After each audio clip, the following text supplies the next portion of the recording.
I'm AP Townley, and this is Roleplay Culture.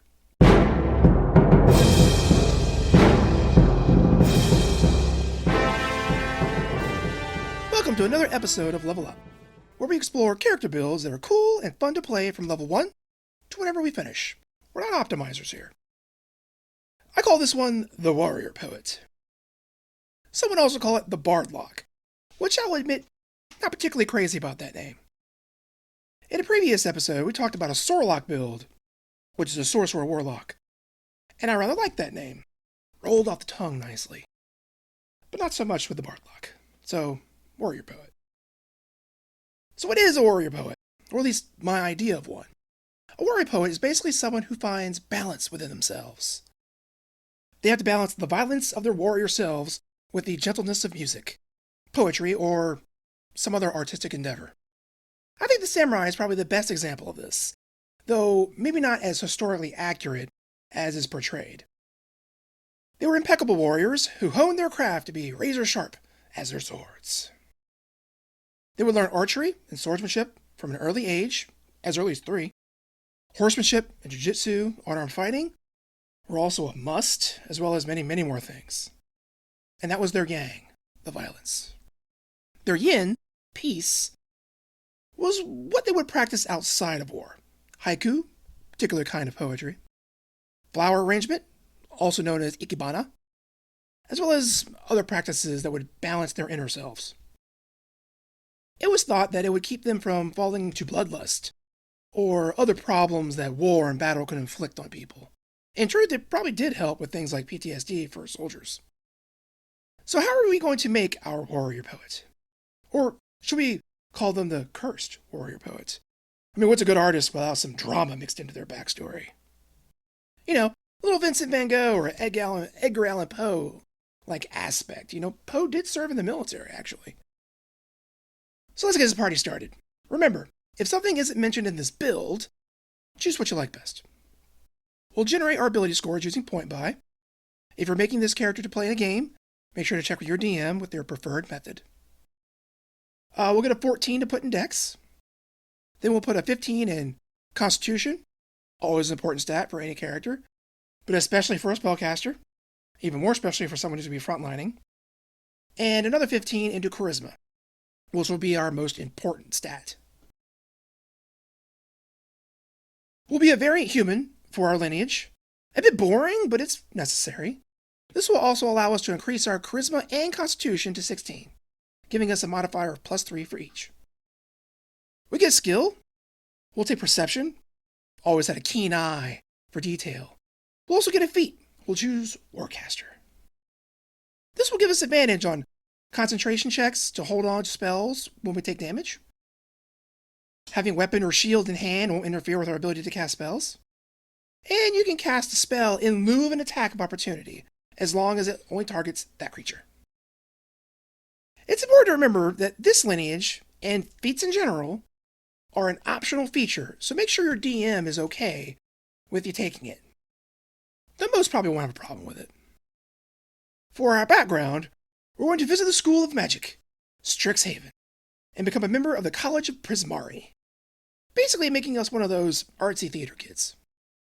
This is a stronger than average and campaign-specific background, so check with your DM before you take it.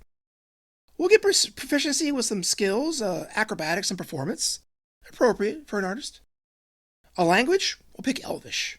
It seems like a real flowery kind of thing that we would know. We also get proficiency with an artisan tools. We're going to take the calligrapher's supplies. Yeah, we're making them an actual poet. No euphemism. For our background feature, we actually get a feat, the Strixhaven Initiate. For the Prismari, we have our choice of 2 cantrips, chosen from Firebolt, Prestidigitation, and Ray of Frost. We'll choose the first 2. Being able to set things on fire is always great, and a cantrip that lets us put on a show is very thematic for the character. Extra cantrips are always useful, especially for this character, as we're not going to get that many. We'll also get our choice of 1 first-level spell for the Bard or Sorcerer spell list. We can cast it for free, once per day, or with our own spell slots. We're going to choose Shield.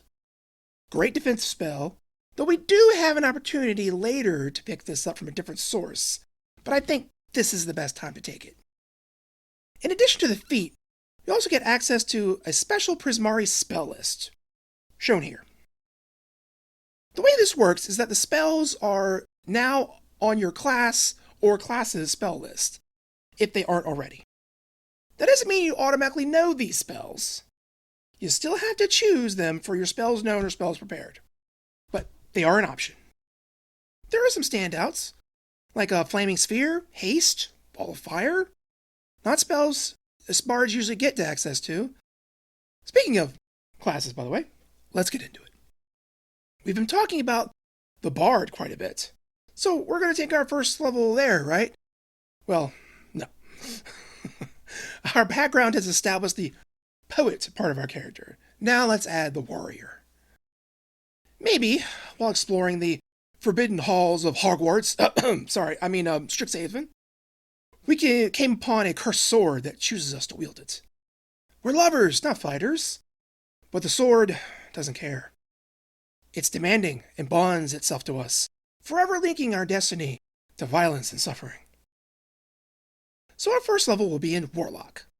We'll take proficiency in Deception and Intimidation, along with saving throws of Wisdom and Charisma. We have a D8 hit die, which is okay.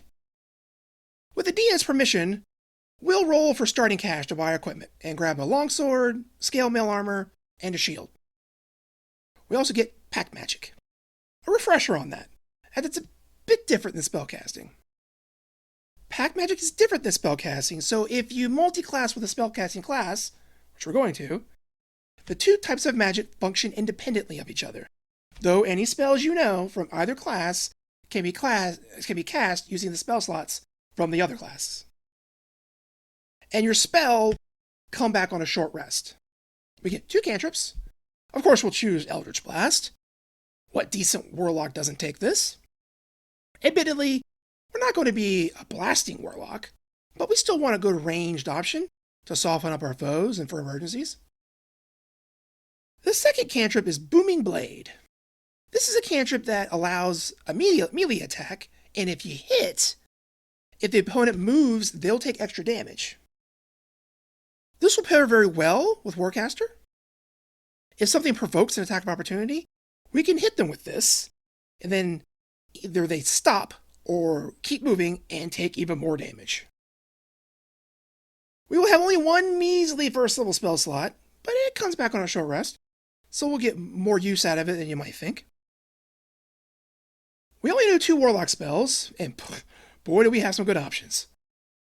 We'll start with Armor of Agathis, which is a spell that we are going to use extensively and upcast wherever we can.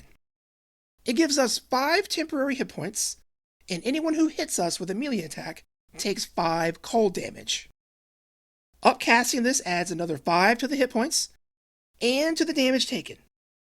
Spell lasts for an hour with no concentration, or it ends when you run out of temporary hit points. The damage this spell does is equal to the starting temporary hit points, not your current temporary hit points. So if you cast this at 3rd level, you get 15 temporary hit points, and you do 15 points of cold damage. If you only have 1 temporary hit point left, you still do 15 points of cold damage. Great spell. Really punishing our enemies for hitting us. Then we'll take Hex, which is cast as a bonus action to add another d6 damage on things we hit, as well as debuffing one of their ability scores. Probably won't keep using this long term. Our concentration is a precious thing. We'll also pick up our Warlock patron, the Raven Queen. This will be no surprise, but she's a common patron of Hexblades, which is the subclass we're going to take. This will give us proficiency in those armor, shields, and weapons that we bought. It will also give us an expanded spell list to choose from. Just like the Prismari, these spells are added to the Warlock list. You don't know them automatically. You have to choose them. Notably, Shield is on this list, so if your DM ixnayed the Prismari background choice, there's another way you can take the Shield spell, so keep that in mind. We also get Hexblade's Curse, which allows us to curse an opponent for a minute as a bonus action. Against the target, we get a damage equal to our proficiency modifier. Attacks score critical hits on 19 or 20, and if we kill that creature, we regain hit points equal to our Warlock level plus our charisma modifier. This ability will recharge on a short rest. It's particularly potent against the BBEG, or Tough Lieutenants. For our second level, we'll revisit our artistic roots and take our first level in Bard. With multiclassing, the requirements for both classes is a 13 in charisma, which of course we have. We'll get another skill. Finally, we get persuasion. What kind of bard can't talk the dragon into bed, right? We gain the iconic feature of the bard, the bardic inspiration die. We'll have 3 of them at this moment. They're d6s, and for now, they come back on a long rest. This allows us, as a bonus action, to give anyone within 60 feet this die that can be used at any time within 10 minutes, to add the die to an attack roll, ability check, or a saving throw they make. We get the spellcasting feature. Remember, we keep this separate from Warlock magic. We learn 2 cantrips, Minor Illusion, Mage Hand, or a must for pretty much any spellcaster. We learn 4 first level spells. I would suggest Detect Magic for utility, and to take advantage of the fact that we're ritual casters. Healing Word for support, and Disguise Self for infiltration. Pick what the party needs most. And for good measure, take Silvery Barbs, assuming the DM hasn't banned it yet. It's the last spell that we really want, Dissonant Whispers. You force an enemy to make a wisdom save. They take 3d6 psychic damage, half if they save. If they do fail that save, they must use their reaction to move away from you as much as they are able. You remember that feat we took a little earlier, right, Warcaster? Good. Also, the cantrip, Booming Blade, right? Well, this is a nasty little trick you can pull on the bad guys. Hit them with Dissonant Whispers, do some damage. They're forced to run away, provoking an attack of opportunity from you. You use Warcaster to cast a spell instead, in this case, Booming Blade, and attack, doing weapon damage. Then, because they must, they keep moving, triggering the Booming Blade effect, doing even more damage. And just for a little more icing on the top of all that pain, you angle yourself so when they're forced to run away, they flee past all your friends, provoking attacks for opportunity from them as well. Ain't life grand? Bard 2 gives us Jack of all trades, which allows us to add half our proficiency bonus, rounded down, to an ability check that we don't already have. And know that, rules as written, technically this means you can add that number to your initiative rolls, as that is an ability check. We get the Song of Rest feature, which lets us, during short rests, perform a song that gives an extra 1d6 points of healing to anyone recovering hit points from their hit dice. Nice little something that we can do during rests. Really adds to our support. We get another first level spell. We're going to go with Longstrider. A real underappreciated spell that adds 10 feet to our movement speed for an hour with no concentration. With us being so melee oriented, getting to our enemies faster means we can kill them faster. Featherfall is also a surprisingly underappreciated spell. If you're in a campaign where you're often elevated, give it consideration. It's a reaction spell that hits up to 5 creatures and slows your falling. Third level in Bard gives us expertise and 2 skills. We'll choose Deception and Persuasion. I mean, what else would we choose? We're a Bard. Like any good entertainer, we specialize in deceiving and persuading our audience to believe what we want them to believe. We get second level spells, 1 to be precise. We're going to go with Mirror Image, a good defensive spell. Doesn't require concentration.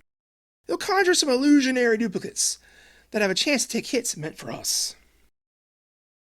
And finally, we'll choose our Bard College.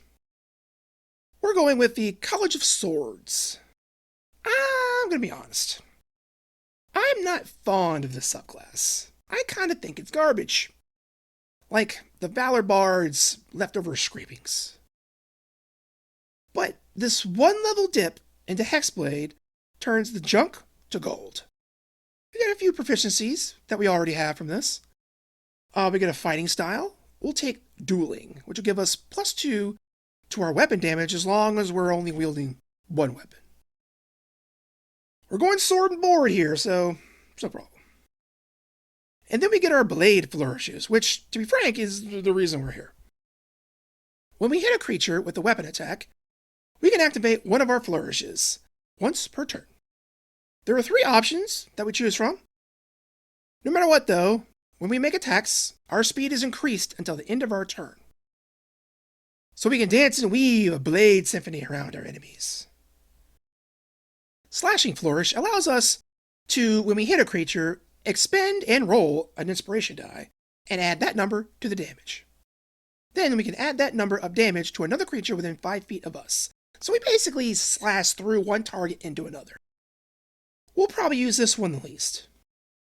Mobile Flourish, once again, allows us to expend and roll an inspiration dice and add that number to the damage of a creature we hit with an attack. We can then push that creature 5 feet, plus a number of feet rolled on the die, away from us. We'll probably have to roll pretty high for this to be anything other than just a 5 feet, depending on if you're only using a battle map. But there's no saving throw for this, so it's pretty nice. You can then use your reaction to move up to your speed and pursue the assailant. So we can force them around the battlefield and never give them a breathing room. It's a really good control effect, allowing us to push them into whatever nasty spells or hazards that are littering the battlefield. Defensive Flourish, again, lets us expend and roll an inspiration dice and add that roll to the damage when we attack. But more interestingly, we can also add that number we rolled to our AC till the start of our next turn. This is the one we're probably going to use the most. It's reasonably simple and gives us pretty good protection. This effect, along with our shield armor and the shield spell, can push our AC like way up there.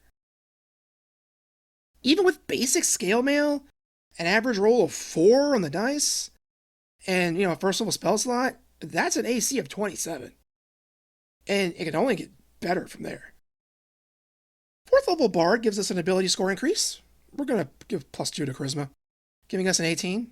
Almost everything we do is Charisma based, so we want to get it as high as possible, as fast as possible. Boring choice, I know, but it's a necessary one. Get another cantrip, or we're going to take the Light cantrip. Now, I know what many are thinking. Light cantrip is stupid. It can be easily replicated by a torch or a lantern, but to that, I have 2 points to make. Torches and lanterns require fuel, and the light cantrip never runs dry. We're sword and board. We don't have a free hand to hold that light source, and the light cantrip can just light up our sword like a torch. And we need light because we're a basic human who can't see in the dark. But if that's too boring for you, or maybe if you have like a Twilight cleric in the party or something, take the Mending cantrip for lots of downtime utility. We also get another 2nd level spell at this level, and I would suggest something utility focused. Outside of retraining, this will be our last 2nd level spell, well, until much later. More on that in a bit. Enhance Ability is a Swiss Army knife of a spell that fills this role very nicely. I got another video about underrated bard spells right up here, where I talk about such spells. Enhance Ability is a concentration spell that lasts for an hour, that allows you to pick an ability, such as Charisma, allowing you to have advantage on related ability checks with that ability. Suffice to say, our warrior poet, having an advantage on Charisma checks, would dominate the social encounters. The physical abilities have an added bonus added to the ability. For example, Constitution gives 2d6 temporary hit points, or Strength doubling your carry capacity. You can upcast this spell to target more creatures too, so good spell for many occasions. The last thing we get isn't based on class, but on level. We're 5th level now, so our proficiency increases. And also, our cantrips increase as well. Eldritch Blast will fire a 2nd beam, nice, but Booming Blade gets the real upgrade. When we hit with this spell, our attack does an extra 1d8 thunder damage, which makes an actual attack with our sword do 2d8 plus 4 damage, at this point with a +9 to hit. And that assumes we aren't using Hexblade's Curse. Not bad, considering we don't have extra attack yet. And if the target decides to move while that cantrip is active, they take another 2d8 thunder damage.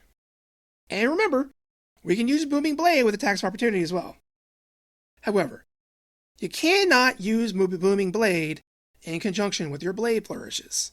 Blade flourishes require you to take the attack action, whereas Booming Blade is still casting a spell even if there's an attack included with it. But still, you can only do blade flourishes like 4 times a day at this point.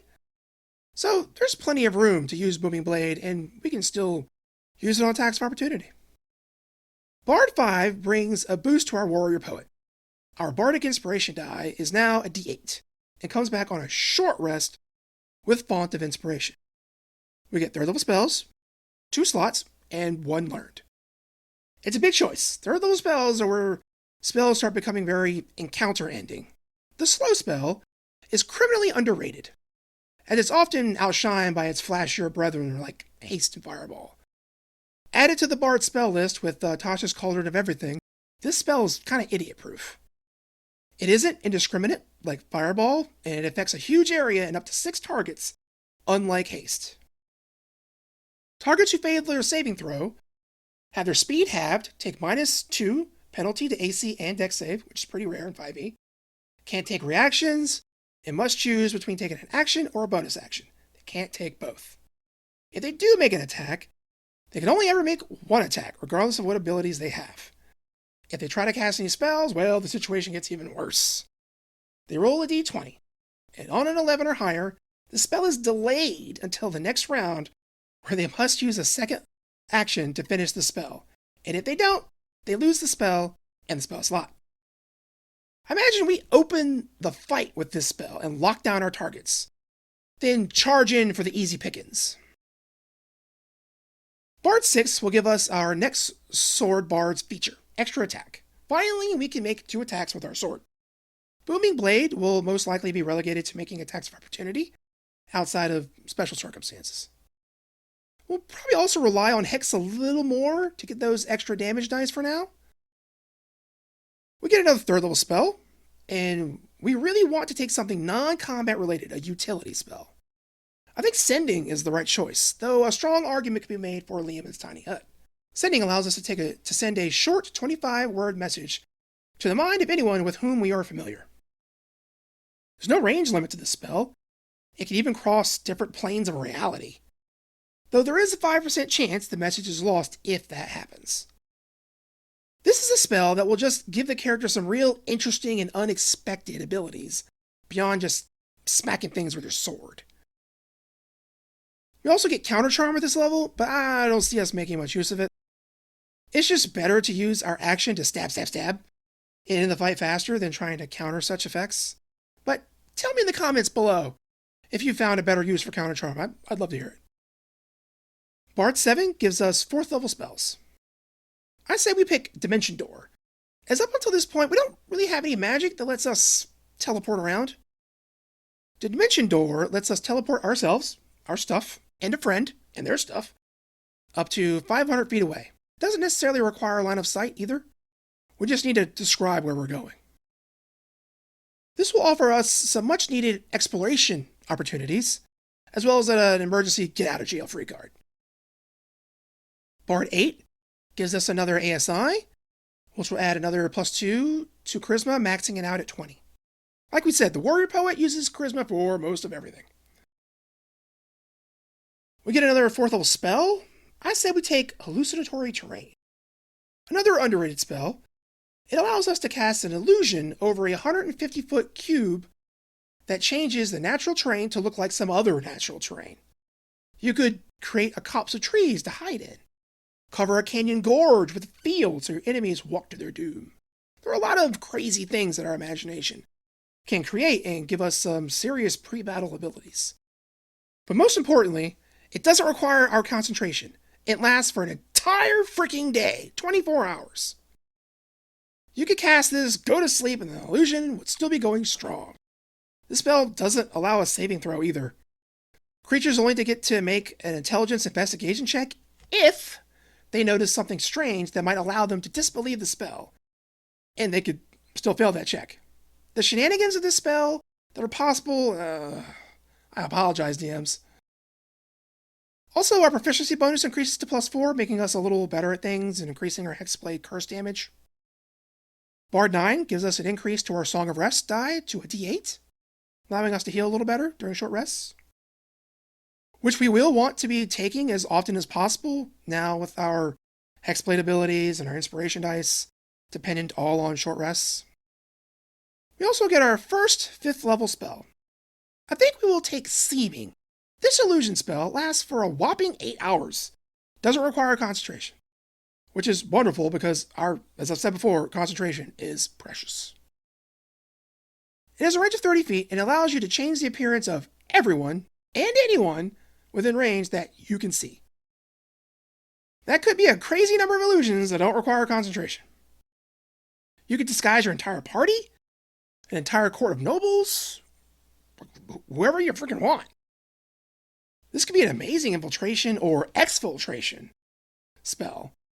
You could help the captured princess escape her besieged capital city by walking her and your entire party right out the front gates, looking like mere peasants. Like the last spell, this spell doesn't allow a saving throw, only an investigation check if they have reason to suspect something is wrong. But you know what does allow a saving throw? Well, casting on unwilling targets. Yes, you can cast this spell on anyone. They get a charisma save to resist. But if they fail, you can change their appearance to look like what you want. You can hit an entire area and make your party look like a group of guards attacking you, while simultaneously making the guards look like a group of adventurers, which makes another group of guards attack them instead of you. They grow up so fast. Now we have our final level. Level 11, Bard 10. And oh dear, does this level not disappoint. So much happens at this level, it's almost like an entire different character emerges. First, we get another cantrip. I say we go with Mending, which allows us to repair minor things. Could give us some downtime activities by repairing all sorts of goods. And sometimes repairing a broken key to get you through a nasty trap. Good idea, right? Speaking of cantrips, Eldritch Blast gets a 3rd beam, and Booming Blade adds another damage dice. We won't use Booming Blade very often as our main attack, but with opportunity attacks, it will do 2d8 extra thunder damage on a hit, and another 3d8 thunder damage if they move. Next, we get another bout of expertise. We'll beef up our charisma skills even more and increase intimidation and performance. Now we're really rocking. Our Bardic Inspiration die goes up to a d10, potentially increasing damage, AC, saving throws, hit rolls, all kinds of stuff. But then we have spells, and here's the real juice. Up until this point, we've tried to mostly avoid combat spells, and especially concentration spells. Mostly. This is partially because we didn't want this warrior poet to be a one-trick pony, and to give them some utility and support abilities, exploration spells, things like that. But that is no longer the case. But a very defensive-oriented character in combat with a little decent offense mixed in. But that changes. We get 2 more 5th level spells, but these spells are special. They come from our Magical Secrets ability. We can choose them from any class spell list that we want. Though most players with standard bards often end up choosing from the bard spell list anyway, there are some real winners here. But we're going a different route. We aren't even going to pick 5th level spells, to be honest. Because as we're allowed, and this is for most spellcasters, we can pick lower level spells. Instead, we're going to look to the cleric spell list and give our warrior poet some divine providence. We're going to choose the 2nd level spell, Spiritual Weapon, and the 3rd level spell, Spirit Guardians. And then we're going to upcast them like there's no tomorrow. Spiritual Weapon takes a bonus action to cast, whereupon you can make a free attack with that spell, using your spell attack modifier, and use your subsequent bonus actions to continue hitting. It will do 1d8 plus 5 force damage for us. But we're not done yet. When possible, we will upcast this spell to 4th level, changing the damage die to 2d8 plus 5. Spirit Guardians is a 3rd level spell that does require concentration. It creates a swarm of spirits within a 15 radius focused on you. Those we choose are protected from the field. Others have their speed halved inside, and the first time each round they enter or start there, they take 3d8 radiant or necrotic damage, with a saving throw to halve the damage. But we aren't done. When possible, we will upcast this to 5th level, changing the damage to 5d8. So let's put all this together, shall we? Before a battle, we would cast Armor of Agathis at 5th level, giving us 25 temporary hit points, and doing the same damage to any dumb idiot, or skilled enough idiot, that hits us. Imagine on the first round of combat, we'll cast Spirit Guardians at 5th level, with their action, and place Hexblade's Curse on the nastiest thing that's in front of us, with our bonus action. Let's call him Chad. On round 2, we go to town. With our bonus action, we cast Spiritual Weapon at 4th level, and attack with it doing 2d8 plus 9 force damage on a hit. Remember, the curse adds proficiency modifier to any damage we do. We will attack twice with our sword, and make sure to use Defensive Blade Flourish on one of them. The first attack does 1d8 plus 1d10 plus 11 damage, and the second attack does 1d8 plus 11 damage. Remember to add the plus 2 from Dueling Fighting Style. Now it's their turn, and first they make a saving throw and take 5d8 damage from Spirit Guardians. Now, let's imagine that all of our attacks hit and their saving throw fails. Not unreasonable, since our attack to hit bonus is plus 9 and the saving throw DC is 17. And that's without any kind of magic items to boost anything. Now let's imagine that Chad also lands their attack. However unlikely that is, our AC is really high. It's like 34 with half plate, armor and shield, and the shield spell, and a max roll in our inspiration dice. How badly have we hurt poor Chad? Well, Chad is going to take an average of 103 damage. And don't forget, some of that damage is going to hit Chad's friends that are close to him. This does make some assumptions that all of our attacks hit, that Chad fails his saving throw, that his own attack hits, which again is not very likely with our AC. It also assumes no magic items on our part either. More on that in a second. I think this is a natural place to end the build. If you wanted to continue, you might consider taking a 2nd level Warlock to get their infusions and another short rest spell slot. But I think we've accomplished what we wanted to here. Now let's make a wish list of magic items that might complement our warrior poet. As always, seeking out specific magic items might not be feasible at your table or in that particular campaign, so talk to your DM. Adamantine breast or half plate. One of the issues this particular character has is that despite having an ungodly high AC, we don't actually have that many hit points. D8 hit die, 16 constitution. Our hit points are okay, but not as good as I would like for a frontline fighter. This uncommon armor turns critical hits into regular hits, basically denying the extra damage that a critical hit would cause. And critical hits are going to be the thing that hits us. A lot of attacks will be directed our way. So the chance of taking a critical hit is only 5%, but it still will increase dramatically. And we, on average, at 11th level, have only 88 hit points. A critical hit from a CR11 Remoraz does an average of 94 points of damage, which will drop us from full health to laying on the ground bleeding out. This armor reduces that number by almost half. Honestly, it's essential if you can get it. Instrument of the Bard. It stands to reason that as a bard, we should have a magical instrument. The instruments of the Bard are a series of magical instruments that do two things. The first is that any spell that imposes the charmed effect cast with this instrument has disadvantage on saving throws. Not something this particular build really uses, but you can take spells that do use them once you obtain the item. It's the next feature we're really after.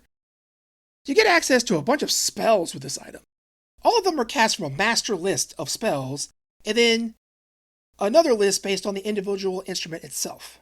The master list includes spells like Levitate, Invisibility, but it's the Fly spell that we really want. We don't have a good way to get to enemies that are out of our reach. Though we do have the Eldritch Blast, we really want to get in there and tear things up all personal and the like. My favorite of these instruments is the Folkluken Bandore. It's an uncommon item, which makes it more accessible, and includes good spells like Entangle and Fairy Fire, but honestly, any of these were great. Flame Tongue. Just as a bard needs a magical instrument, so does a hexblade need a magical weapon. The Flame Tongue is a rare weapon that lets you add 2d6 fire damage to every hit. This is particularly useful to us because, with Hexblade's Curse, we can get critical hits more often, and take advantage of all those extra dice that double up. Along with the Blade Flourish dice and Hex, you could potentially be rolling a lot of extra dice with a crit.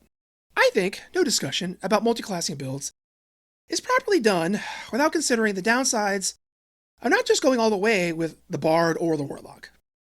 I'm mostly of the opinion that the Swords Bard is kind of junk.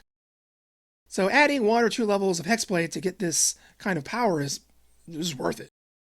Having said that, this particular build doesn't yet have access to 6th level spells.